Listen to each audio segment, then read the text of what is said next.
Hurricanes, cyclones, typhoons, they're all exactly the same thing, and we just change the name based on the location of it. So we know that in the Atlantic and in the Northeast Pacific, we use the word hurricane. What is it? It's a large rotating storm with enormously high winds that forms over warm waters in tropical areas.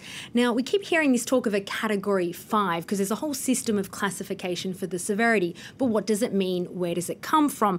Well, if we have a look at an official scale, we can see that there are different categories from 1 to 5.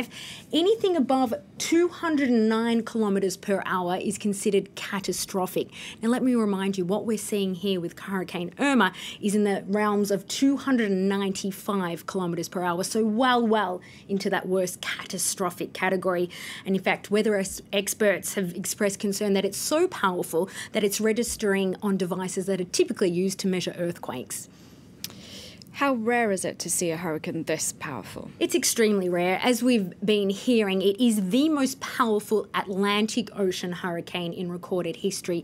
But even if we open up the region a little bit larger to include the Gulf of Mexico or the Caribbean Sea, there's been 4 of similar wind speeds since 1980. And in fact, the worst one was Hurricane Allen in 1980, which reached a little over 300 kilometres per hour. But let's face it, Hurricane Irma is not so far off that. We know that Irma's just slammed into the Caribbean islands of Saint Martin and Saint Barthélemy, but let's take a quick look at the expected trajectory from here. We can see that it's on track towards Puerto Rico, Dominican Republic, Haiti and Cuba before possibly heading for Florida at the weekend.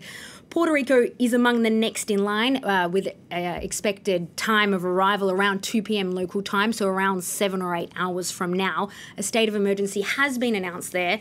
Now, the last time Puerto Rico saw a hurricane of this magnitude was back in 1928, and that's when Saint Philippe hit the area, and that saw 3,000 people in Guadeloupe, Puerto Rico and Florida lose their lives.